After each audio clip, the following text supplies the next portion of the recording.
So, good morning. That's a nice bridge. Thank you. My name is David de Boer. I'm the chair of the VVBA, the Dutch Association of Fire Safety Consultants. And the goal of the VVBA is improving the quality of fire safety consulting in the Netherlands. And thereby the development of knowledge is, of course, extremely important, as noted just now. And for that reason, the VVBA and the NIPV introduced the Thesis Award about 10 years ago to stimulate participation and research of young talents in the field of fire safety. The Thesis Award is meant for awarding theses that serve in finishing a master or bachelor education at a Dutch institute or a Dutch student at a foreign institute. This scope was tightened a little bit this year.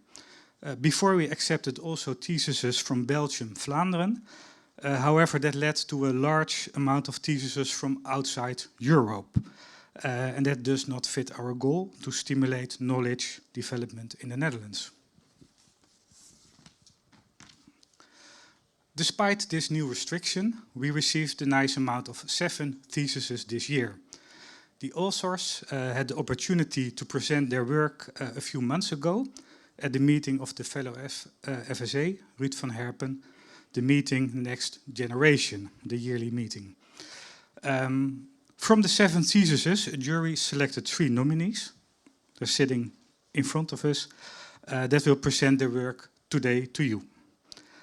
I must give a special thanks to Ruud for his consistent support of students, but also for the yearly collection of the theses from the different institutes. After my introduction, the nominees, Siri Quist, Sue Ellen de Nijs and Jaël Daan, will have 10 minutes each to present their work to you. After that, the jury will announce the winner. But before going to the presentations, I got the opportunity to make a little bit of promotion of the VVBA SFPE seminar this fall, deze herfst. A few months ago, we had a seminar about the fire safety of building with wood. And because of the success of the seminar and the relevance of this topic today, we decided to organize a second edition this fall. So follow our LinkedIn channel to pick up the final date when that is announced. So far my introduction, and then it's a great pleasure for me to give the floor to the students, starting with Siri. After that, Sue Ellen will present and Jaël will finish. Yeah.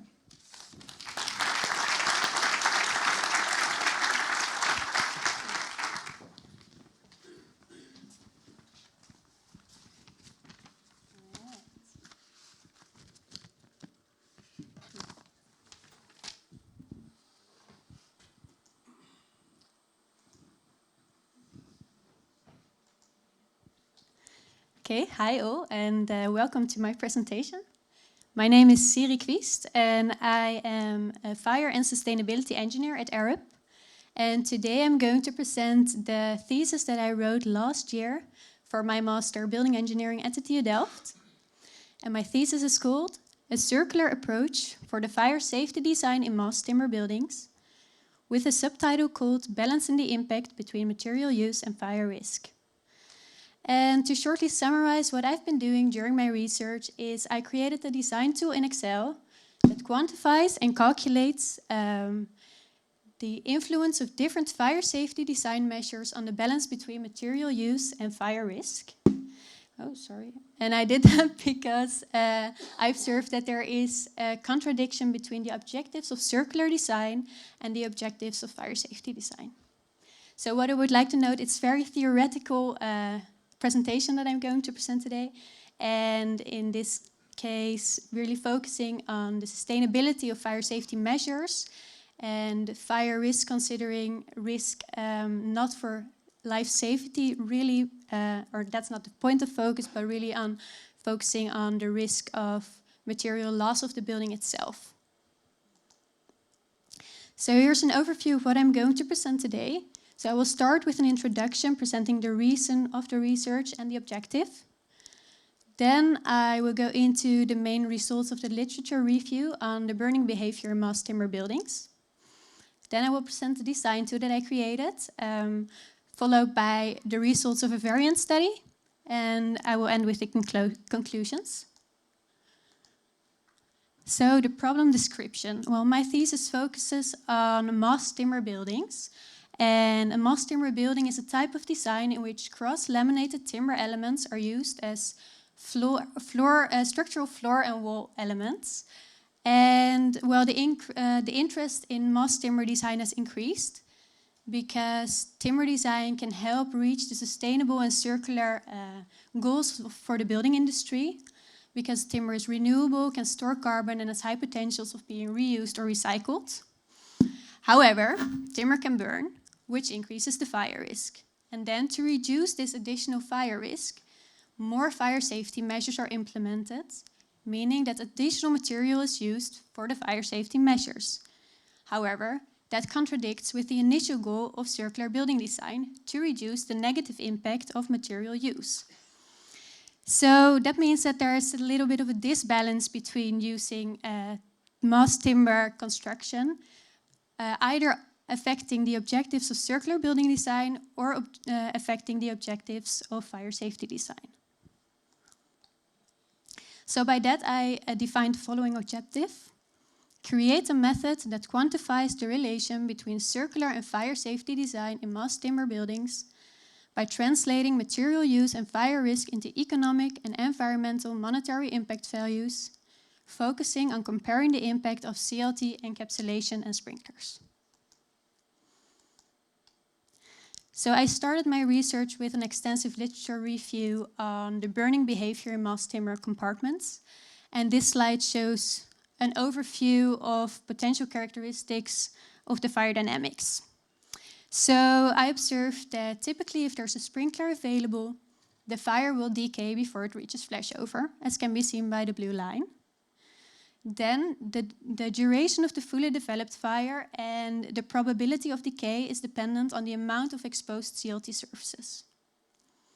If delamination or encapsulation failure can occur, which is dependent on either the adhesive type between the CLT lamellas or the encapsulation type, a decaying fire can regrowth into a new fully developed fire, as can be seen by the yellow line, or can even result in continuously burning without decay.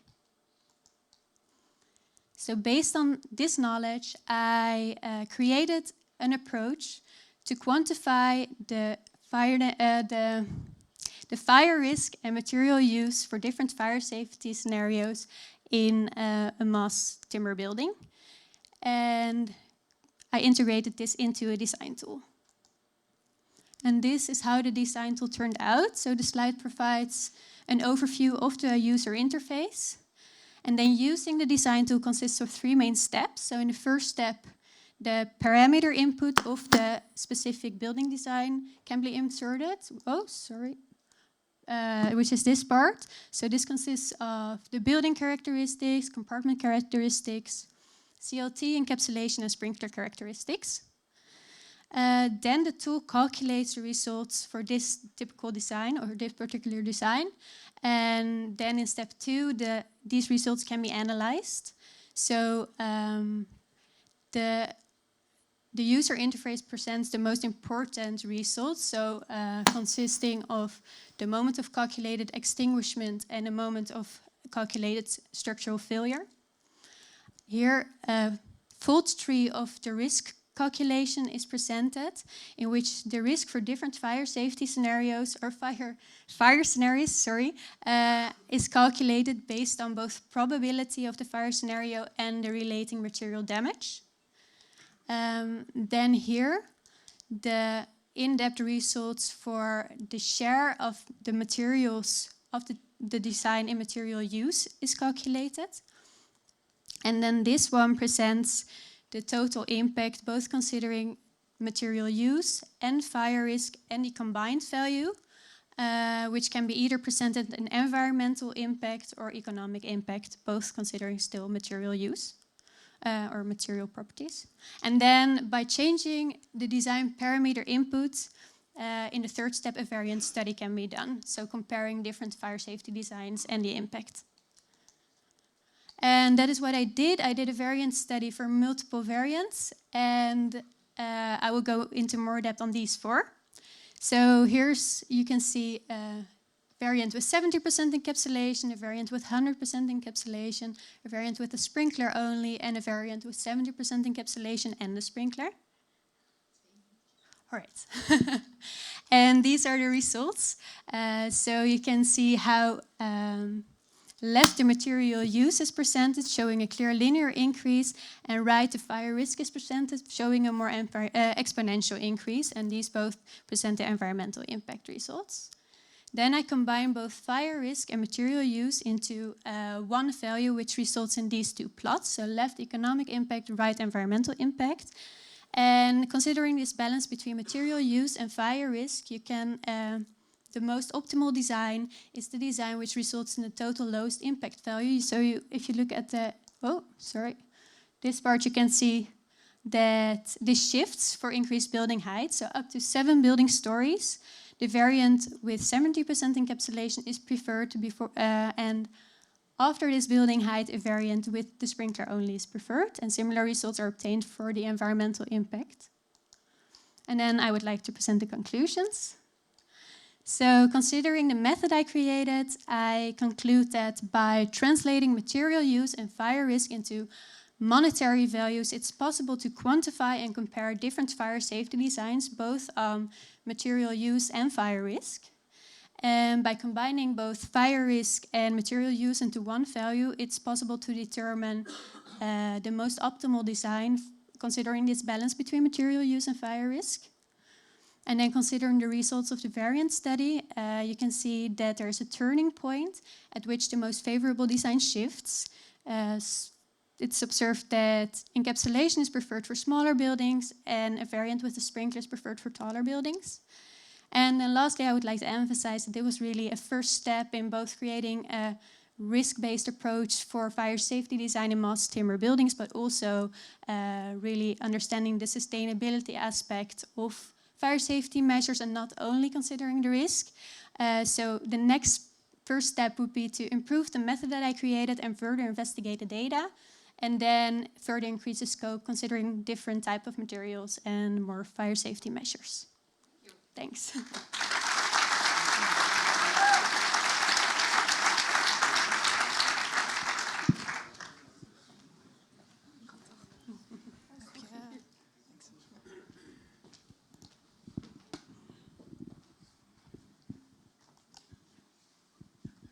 All right, welcome everyone.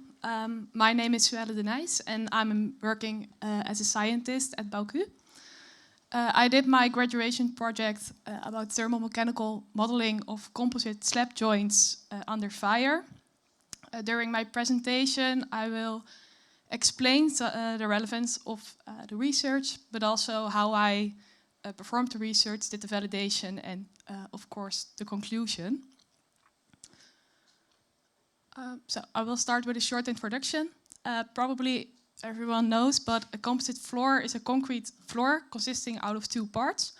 The precast part at the bottom, as you can see in the figure, and an in situ concrete layer on top. This floor can be used in a 1-directional and 2-directional span.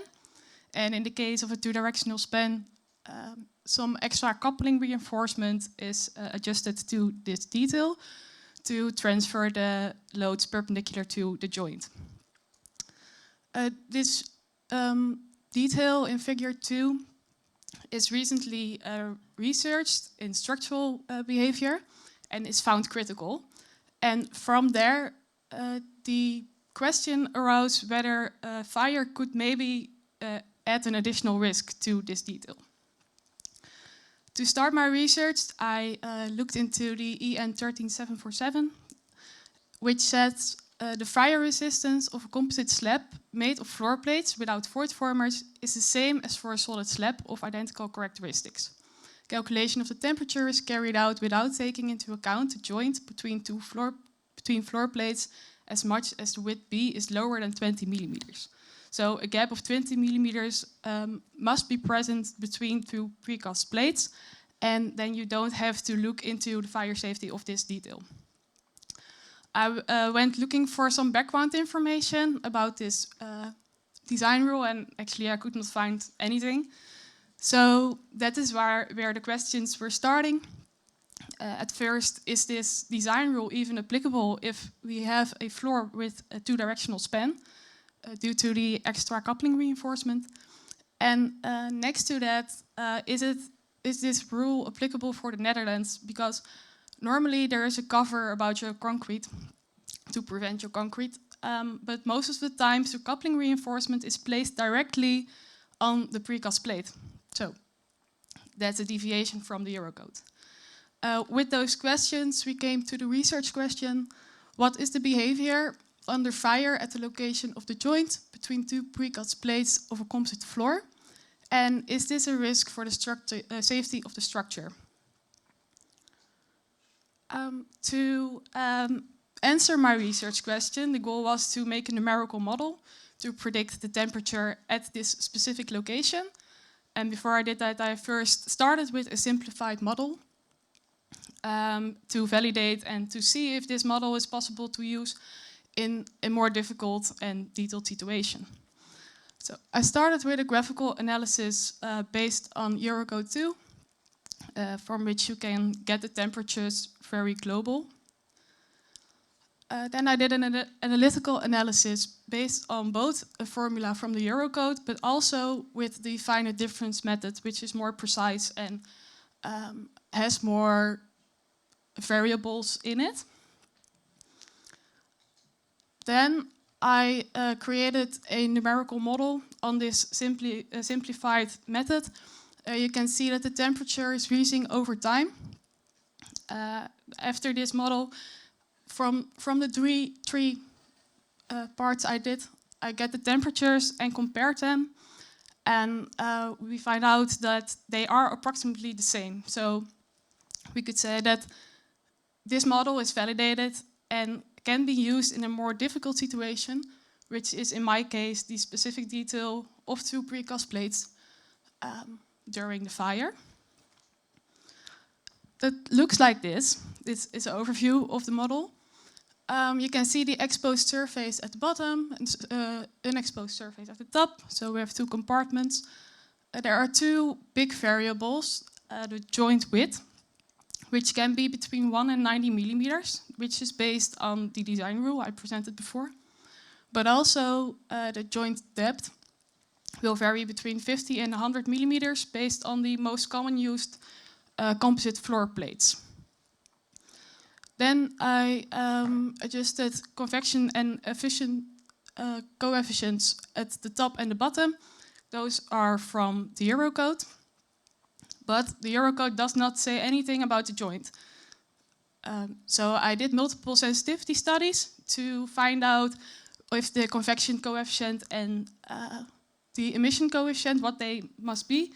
So I found a convection coefficient of 1, which I will use in the joint. And for the emission coefficient, I calculated the view factor at different locations at the joint. And at last, I used the standard fire curve for this simulation. If we let it run, it will look like this. As you can see, temperature is again increasing, and at the location of the joint, the increase is a little bit higher because there is more heat at that point. We can transfer this into this graph. There are 3 lines visible, which are also indicated in the figure at the top. So we have the temperature right above the joint, the temperature next to the joint, and the temperature 50 millimeters next to the joint. And the 2 locations I looked mostly into is the bottom of the precast plate and also the location above the joint where the coupling reinforcement is located. As you can see, the temperature at the bottom, so in the precast plate, is higher than the temperature above the joint at all times. And this this was a result that we wanted to see, because now we can say something about what is happening in the floor. Okay. Due to the temperature raise, the moment capacity of the concrete will reduce. So the reduction at the bottom of the floor is higher than the reduction above the joint. I also did some structural analysis, because I did the Master Structural Engineering and Design, so that was also a part. I transferred my heat transfer model into a structural model to get an indication on what the behavior was. So you can see that the bottom parts will move up due to because they are getting warm, and will push into the top layer, which is not deforming that much. Some additional internal forces will be presented into the floor. I did not do something with that due to time, but it is a research which should be done in further research. All right, then my conclusion. As I said before, the temperature of the concrete and also the temperature of the reinforcement in the concrete will increase over time. And this temperature increase is not equal at the detail that I showed you before. So the temperature at the bottom is higher than the temperature in the joint. And that means that probably the floor will fill in the precast plate and not at the location of the coupling reinforcement, which is critical. So based on my research, I can say that there is no additional risk to this presented detail as far as the moment capacity is researched. And also we can say that this design rule, which I presented before, can be used for composite floors in a two-directional span, and also in the Netherlands with the lack of concrete cover around the reinforcement. That was my presentation. Thank you.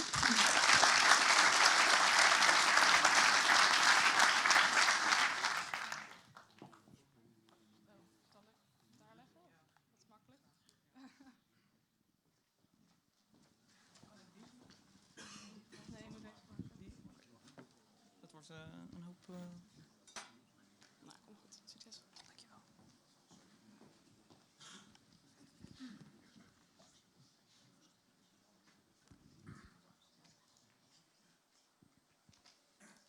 Hello, my name is Jael Dane. Early last year I received my bachelor degree as a building technology engineer.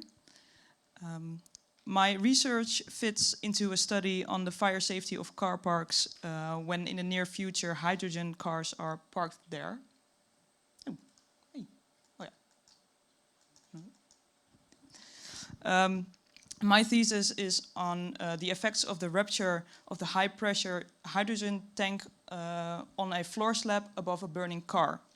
And in particular, the question if the floor slab above the explosion collapses.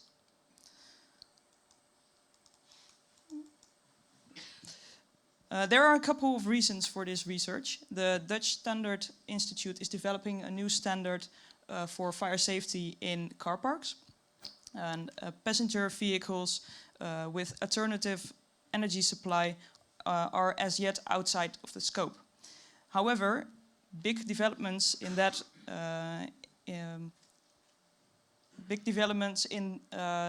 area are now taking place.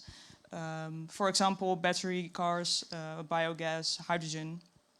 And these developments are quite uncertain, but it would be cautious to consider at least a substantial fraction of these cars in the coming decades.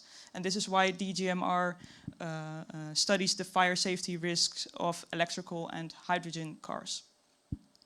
I concentrate on hydrogen vehicles. These currently have large plastic high-pressure tanks, and we are worried about fire causing an explosion in that vehicle. I will not be dealing with the also important question how probable or improbable such an explosion is, but I'll be dealing with the question what's next. And obviously there is a knowledge gap it's unknown if a building structure can withstand such an explosion. So what are we actually talking about? We consider a real car in a real car park, and this is the Toyota Mirai model 2020, where hydrogen is stored as a high-pressure gas in multiple tanks, and these are made of fiber-reinforced plastic. The capacity of its largest tank is 122 liters gas under a pressure of 700 bar. And the tank is protected against explosions caused by fire by a thermal pressure relief device, which is located on one side of the tank. And the TPRD provides a reliable protection in a car fire, reliable protection in the car fire if the tank is heated from all sides simultaneously. But in a real car fire, the tank can be heated from one side only, and that can be the non-protected side, long before the TPRD is heated. So if the tank wall is weakened too far before the TPRD activates, the tank will rupture catastrophically, and a physical explosion occurs, followed by a fireball. The car is parked on the lowest level of the car park, and the tank is located at 2 meters below the floor slab, and this is where the explosion takes place. Now the fun part. The explosion after a vessel rupture has multiple effects. First, this is a timetable, and this is not drawn to scale, so you know. First, fragments of the tank and the vehicle are released or ejected, and projectiles reaching distances of up to 100 meters and collide into the structure, the building structure. Second, hydrogen will be released and expands freely, and this is the physical blast, a process taking just a single millisecond. Because of the fire in the vehicle, the hydrogen will ignite almost immediately. The result of that is a fireball which will last a few seconds because it needs to mix up with the oxygen in the air before it will combust. So that's a few seconds. And third, depending on how closed the car park is, a residual overpressure will remain in the car park, lasting up to several minutes. And in my research, I've limited myself to the effects of the physical blast due to the limited time I had to complete my research. The blast can be seen as a thin expanding shell of a spherical wavefront, which is where the peak of the overpressure is located. And the sphere expands with the speed of sound, and the pressure in the shell decreases rapidly over distance and time. So I have calculated the contribution of both the internal and the chemical energy to the blast with the Markov model. And in this scenario, in the table above, you see the internal and the chemical energy that contributes. The total energy is approximately 2.5 megajoules. This results in a peak overpressure of 1 bar at a distance of 2 meters from the tank, so at the floor slab. The overpressure at 0 meters distance, being the tank, is 700 bar. So this illustrates how fast the pressure of the blast decreases over distance.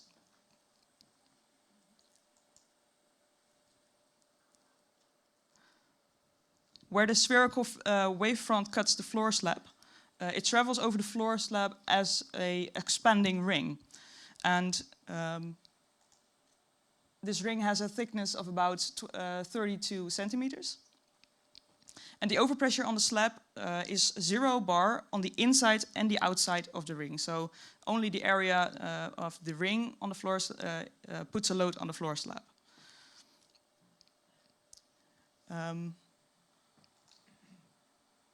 The peak overpressure is not directly equal to the load. I have to convert that, and there are two important factors in order to convert the overpressure to the load.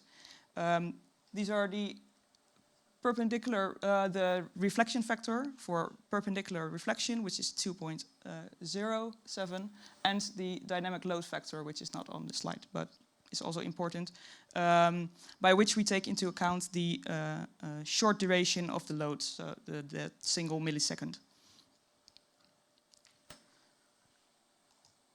To make a manual calculation possible, because I didn't have any time and knowledge to use CFD, I translate the overpressure in the ring to a uniform load. So I've taken the area of that square, and then I calculated the force on that area and spread it evenly out over the floor slab.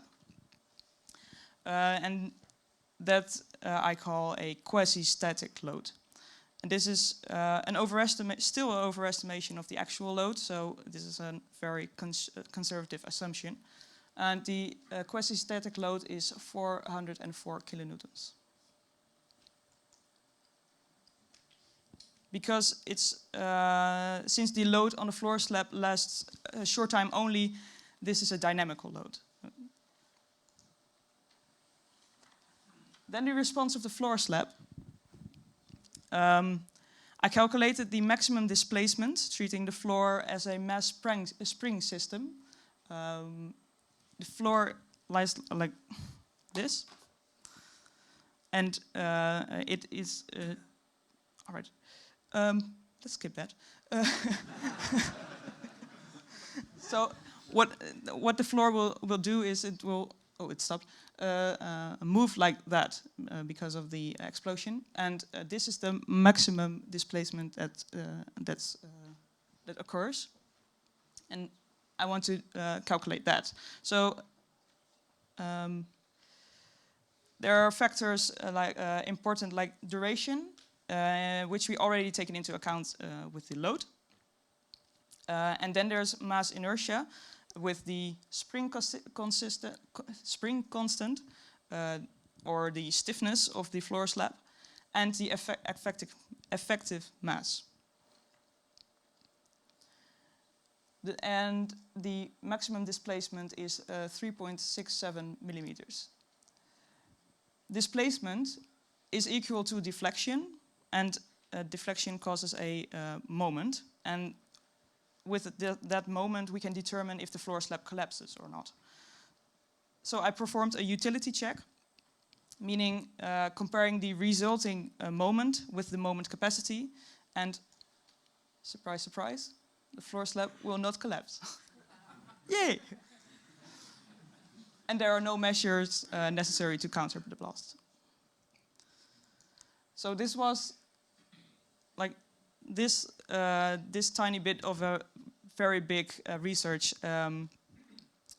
So I recommend further research on the results of the same blast on other parts of the structure, such as the floor below the car, columns, walls, and the results of other explosion effects, like the fragments, fireball, and the residual pressure on the entire building structure.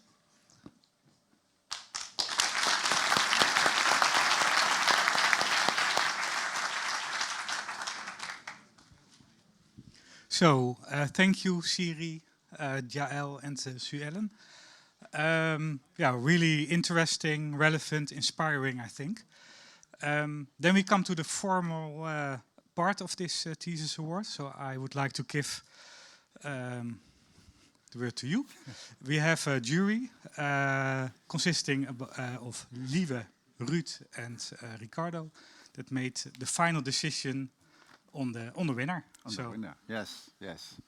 And well, of course, it's a big honor to be the chairman of the jury of this kind of students who do such a good research. And I cannot stress more, like already David and also Esther says, that it is very important that we involve students into our profession, because you can see what they can do and what they can offer us in knowledge that we can use in practice. So I'm very honored to do this, and it was a pleasure to read your reports. Although I must admit that as being just a firefighter, it's sometimes difficult to understand all these building engineering things. But luckily, fortunately, Lieve and Ruud know a lot about that. But it was really, I always learn a lot from reading these kind of reports. So let's say, as you probably already noticed, that these are real engineering studies. Yes, there was a lot of modeling, a lot of calculations involved, and I must admit I was really impressed by all three of you because you did so much work in collecting all the models and combining the models and searching for all the parameters that you needed to make real calculations and also come to conclusions about this. So I will just read the jury report because I cannot forget anything, but my personal opinion is that it seems that every year it becomes more difficult to make choices. Yes, so according to me, you all three are the winners. Of course, I say that every year, but because you are sitting here already, the three of you selected from 7, and that is already a prize. So the jury report. All three of these theses are excellent studies. They are real engineers studies, which directed to practical questions in the building design. And all three consist of a lot of research in order to find the right models, parameters, calculations. And they are of high complexity and thorough background research, creativity in finding the right combinations and norms to fill the formulas and calculations. And all of you have done an extensive and excellent job. So then I come to the individual. This was for all of you. But so I will start with the first, Siri Quist. The thesis describes the relation between the circular building design and the fire safety design, as you saw, which is of course very actual at the moment. And there is a lot of discussion about the wooden buildings or the cross-laminated timber buildings. A lot of work has been done in this study, and a lot of models are combined in the design tool to describe the impact of the fire safety measures and the circularity and the sustainability. The design tool is a big step forward in incorporating fire safety in the circular design. We think a strong point is the significance for fire safety, especially for the link between fire safety and sustainability and the degree of innovation. Another strong point is the actuality and the scientific basis. Of course, we also have advices. The impact of the study could win if the probability of the fire start and the flashover were incorporated in the model and the natural fire curve was applied. So that was the first one. The second one was Suellen. And Suellen's thesis describes the fire behavior and the possible risk of the fire behavior on the coupling reinforcement in a composite floor at the location of the joint caused by the fire conditions underneath the floor. I had some problems discovering what it was really about. As not being a building engineer, I thought, what is this? But okay, no.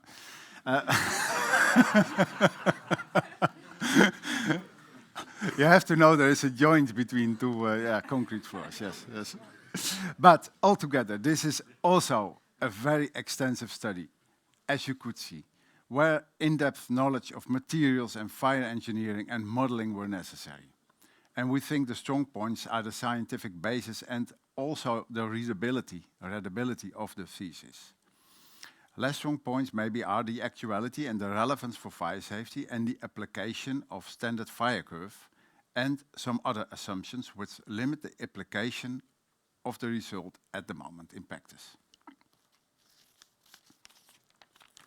So and then the last one, Jel Dane.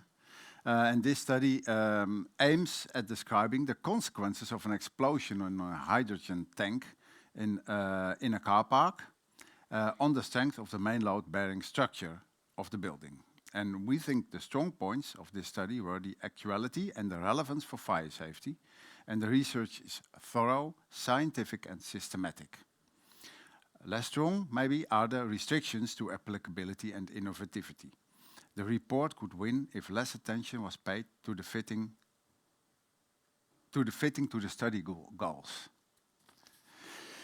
So, well, of course, this is then the moment that we have to make a choice. And of course, we reached a verdict about that. Who is the winner of the Scription Prize 2022? And we announced the winner of the NIPV-VVBA Scription Prize. I still have to use that, NIPV. Yes, okay. 2020. And the prize goes to Siri Quist with her thesis, A Circular Approach for the Fire Safety Design, etc., etc., etc. Okay. May I have you?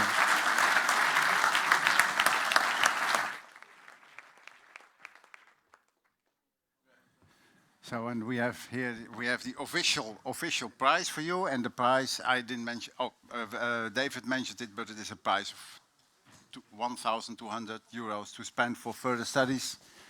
Congratulations, and and there is flowers for you. And we first make a picture, and then we make a picture with all of us, because we also have flowers for the other. Waanzinnig goed gedaan, joh. Hey. Echt super. Super. Yes? So, come forward. Let's make a picture with all of us. So, because, you know, also an applause for...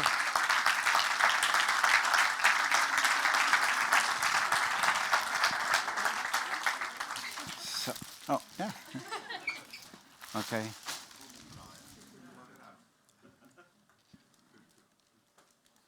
Thank you very much. And congratulations again with your prize and also with your nominations. Hope to see you again. Thank you for that, Rick. Well, in my opinion, these three women are all winners. Don't we agree with that? Very nice. And it appeared to me that the young people speak better English than we oldies do, Rick. Very good, very good. And I can't say it enough. Without fire safety engineering, we can't have a fire brigade as well. And as firefighters, we're dependent on what your research shows and the legislation about it. Thank you for that. And thank you on behalf of all the firefighters, ladies. And keep up the good work. Yeah.